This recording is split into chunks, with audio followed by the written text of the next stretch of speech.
We begin today's show looking at the failures that led to the massive train derailment in East Palestine, Ohio, that blanketed the town with a toxic brew of spilled chemicals and gases, fouling the air, polluting waterways, killing thousands of fish and frogs. Residents are suffering ailments ranging from respiratory distress, sore throats, burning eyes, and rashes, all with unknown long-term consequences. Many say they don't trust officials who are telling them it's safe to return home. We have to have proper testing. We cannot get a 2 and a 2-3, and then your papers say 1. You're not satisfied with the testing that's been done at your house? No, and you're going to smell it as soon as you go into my house. I don't feel safe taking my kids into town, especially to the house. Like my neighbor right across the street from me, literally, got diagnosed yesterday with chemical pneumonia. What does the government do? Whose responsibility is it? Because I'm not quite sure that the Norfolk Southern is really doing much. Residents of East Palestine met Thursday with the head of the Environmental Protection Agency, Michael Regan, as he visited impacted areas and gave an update on air and water testing. Boots on the ground, leading robust air quality testing, including the Advanced Technological Aspect Plane and a mobile analytical laboratory in and around East Palestine. Since the fire went out, EPA air monitoring has not detected any levels of health concern in the community that are attributed to the train derailment. As it relates to water, EPA is supporting Ohio and the local government in determining what impacts the spill has had on surface and groundwater and ensuring that the derailment has not had an effect on drinking water supplies. The 2-mile-long freight train that derailed in East Palestine was operated by the railroad giant Norfolk Southern. It's been called a bomb train since its 141 cars included tankers that can hold up to 32,000 gallons each of highly flammable toxic chemicals. In addition to the spill, an out-of-control fire raged for days, followed by a so-called controlled burn of the train's most toxic cargo, releasing a huge mushroom cloud of fire and smoke. This catastrophe could have been prevented had it not been for lax regulation and the massive lobbying power of corporations like Norfolk Southern.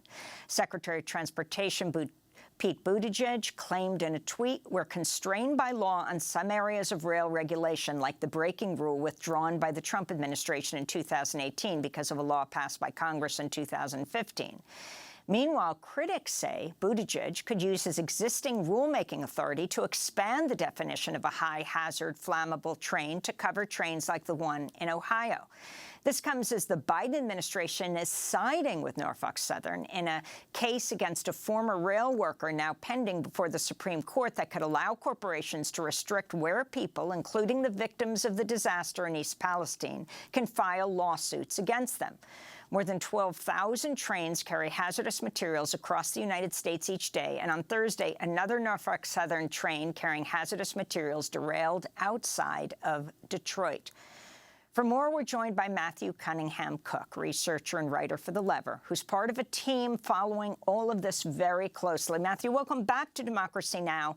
I mean, there is so much to ask you about right now. First of all, I don't know if people realize this train in East Palestine that was carrying chemicals like vinyl chloride that, when exploded, become phosgene, that World War I chemical weapon. This train was 2 miles long. Why don't you start there? Yeah, trains have been getting longer and longer, and it's occurring at the same time that the railroad workforce is getting smaller and smaller. And these were exactly the concerns that the rail unions raised last year with the Biden administration, with railroads, with the public, surrounding their contract negotiations and the need for paid sick leave.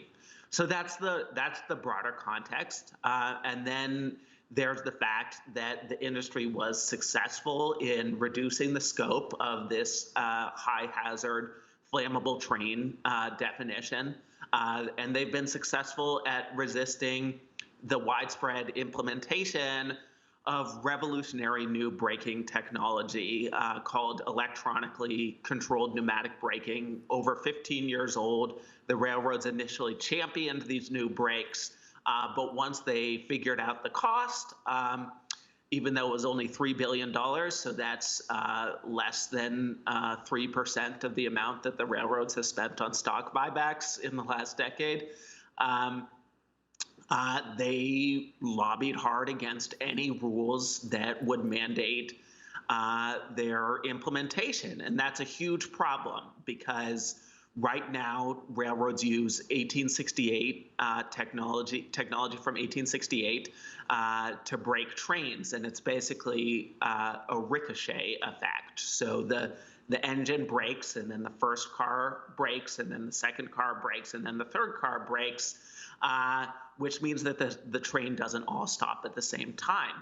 What that does is when heavier train cars bump into lighter train cars, which is very common because they're not properly ordering the train cars because of the massive cutbacks in the railroad workforce, that creates what's called in-train forces, which destabilize and derail trains. And Railroad Workers United, this cross-union advocacy group of railroad workers, has said that that almost certainly played a significant role in the derailment here, on top of the issues with the axle that was on fire. So yeah, and then Norfolk Southern in particular really seems like it has one of the worst safety records on the rails. There's been repeated incidents in Ohio of Norfolk Southern derailments. They had 2 derailments last year that they still haven't picked up the costs for, even though they explicitly pledged that they would. And unfortunately, you really have a transportation secretary that appears resistant to taking action. So let's talk about what Buttigieg could do. Let's talk about what President Biden could do, because it's a very interesting history where you have these safety features that under the Obama administration, they were going into effect, well, many years later, actually, in 2023. And explain what happened under Trump, the role of South Dakota Republican Senator John Thune, and then in reversing all of this, the campaign contributions of Norfolk Southern, $6 million to Republican campaigns, and then what Biden and Buttigieg could do. Yeah, so yes, the Obama administration proposed rules that would expand the use of this ECP braking technology. They were not expansive enough to cover the type of train that derailed in Ohio, but they would have gone significantly further towards implementing it across the industry. So right now, only most Amtrak trains use this braking technology, and then trains that transport nuclear waste are required to use this technology as well. The railroad industry funneled, over $6 million into Senate Republicans' campaigns in 2016. John Thune was one of the top, who was at the time the chairman of the Senate Commerce, Science, and Transportation Committee, was one of the highest recipients of railroad industry cash.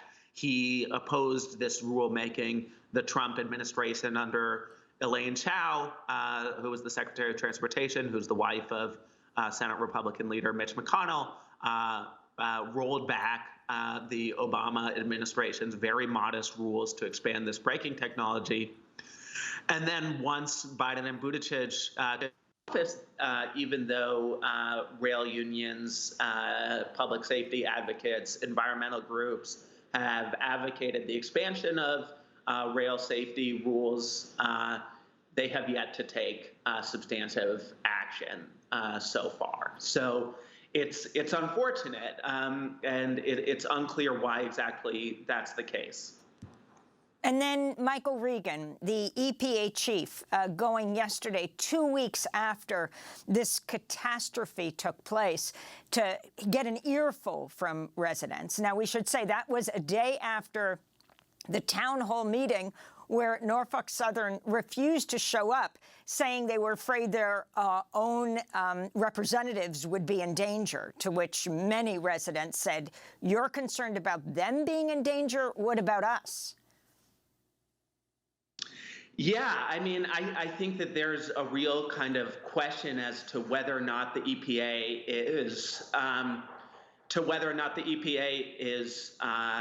is really at monitoring this situation on the ground in a complete way. That's a real question.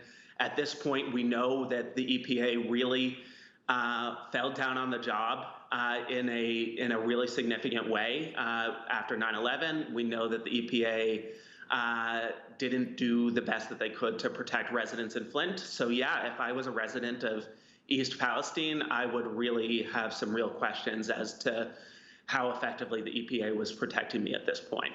Now, talk about what Norfolk Southern faces.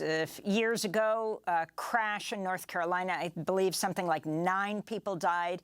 Many were injured. Ultimately, they paid something like, what, $4 million they were fined. Talk about what they face and the lawsuits that are beginning right now and what they could be forced to. What did they promise, $1 million to the town right now? Yeah, right now they've said they've already distributed over $1 million to the town. Yeah, they're facing class action lawsuits, but unfortunately, you know, what we know is that Department of Transportation fines and Federal Railroad Administration fines are very limited, and so the question of kind of real accountability is an open one, you know, and I think that what Alan Shaw, the CEO of Norfolk Southern, I think he really sees his core constituency as not the public, but his shareholders. And unfortunately, you know, the way that our society works is that it's just about the next quarterly earnings report, how much money you can extract out of the infrastructure you already own so that you can buy back more of your stock, so that you can pay more dividends, so that you can pay higher executive compensation, and that, you know, fines and class action lawsuits, they're ultimately a drop in the bucket compared to the extraordinary profits that these railroads collect from their workforce that's overworked and in large part burnt out, and infrastructure that is falling apart and is not being properly maintained, even though it's owned directly by the railroads. And talk about the recent ruling by Congress, supported by President Biden, that he signed off on to stop a rail strike. How does that play in here? Yeah, I mean, what we know is that when you have a lack of redundancy in workforces, when you have workers who are away from home for weeks at a time, when you have difficulty in filling thousands of vacant positions because the jobs just aren't good enough. 30 years ago, these were great jobs. That's just not the case today. Working harder and harder than ever before in conditions that are terrible. There's tons of engines that don't have any heat at all. And when you have that situation, you're going to have safety issues. And then even beyond that, Freight Waves, a trade publication, reported yesterday that the 5 senior employees who were charged with preventing derailments have all left. All of those positions have left in the last, have been eliminated effectively in the last decade at Norfolk Southern. So, yeah, this is, what we know is that the rail unions, the rail workers have been championing common sense safety improvements. The rail unions have been very active advocating for this braking technology. The contract proposals that the rail unions put forth around paid sick leave, around pay, around benefits, would help the railroads recruit and retain qualified employees while they're spending billions and billions of dollars on stock buybacks, while they're paying their executives $10, $15, $20 million a year. And unfortunately, there's really, it really just seems like the Biden administration just tried to split the difference. It's like, okay, well, the railroads are proposing this and the unions are proposing this, so we'll just kind of split the baby in half. When really, what the rail unions were proposing was about kind of acknowledging decades and decades of deregulation, decades and decades of assaults on workers, the Trump administration's organized, coordinated assault on any effective regulation of railroads, and the fact that workers just needed to MacGyver any response to that aggressive, dangerous deregulatory agenda. And unfortunately, that's the final thing, is that the Biden administration really didn't seem to take what these over 100,000 rail workers were saying about the adequacy of this proposed contract really seriously. Matthew, and instead, let me ask you about Pennsylvania Governor Josh Shapiro, who sent a letter to Norfolk Southern CEO Alan Shaw criticizing the so-called controlled explosion, right? You have the explosion, it releases chemicals, and then you have that so-called controlled burn. The letter says, prioritizing an accelerated and arbitrary timeline to reopen the rail line injected unnecessary risk and created confusion. Yes. You also have, of course, the governor of Ohio, the state where this catastrophe took place, Mike DeWine, assess his response as well. Yeah, so we're digging into this particular question right now about how exactly this controlled release happened. So I asked Governor DeWine, did you consult with other experts about whether or not this controlled release made sense prior to approving Norfolk Southern's request for a controlled release?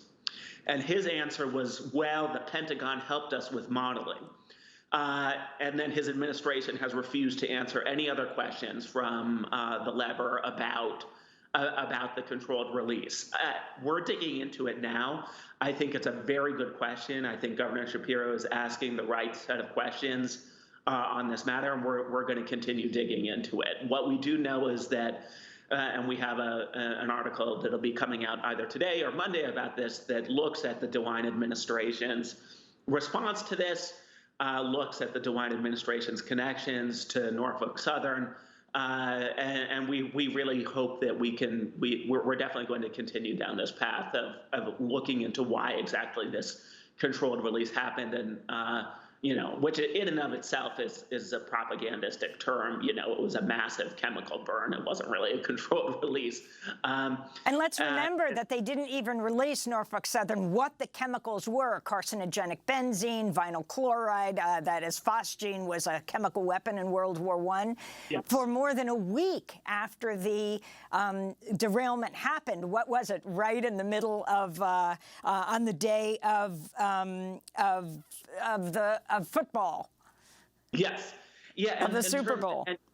Yeah, and these, as folks, any chemical expert will tell you, also when these chemicals interact with each other, they can, create new chemicals, and that modeling has not been released about how exactly this interacts with other chemicals that are naturally occurring in the environment, with other chemicals that were on the railroad that were released. We don't know. We don't know what the effect was at all. And finally, we haven't even mentioned the News Nation reporter, Evan Lambert, who's with National Association of Black Journalists and News Nation, arrested, taken down on the ground as he reported from a DeWine news conference. Yes. Yeah, no, I was saying on another media appearance that it reminds me of my other experiences with logistics reporting, is that the logistics system in the U.S. is highly militarized. The railroads have the only fully privatized police force in the country. In this case, the reporter got into an argument with the state's adjutant general, the head of the National Guard, and it really appears like that argument immediately devolved into a fairly violent arrest of a reporter. As far as I understand, the last time I checked, those charges against Evan Lambert, this reporter, for disorderly conduct still haven't been dropped. I think they have been dismissed. Okay. Okay, thank you. All right. Well, Matthew Cunningham-Cook, I want to thank you so much for being with us, researcher and writer for The Lever. We're going to link to the pieces of The Lever that's done an extraordinary job exposing what's going on in East Palestine, Ohio.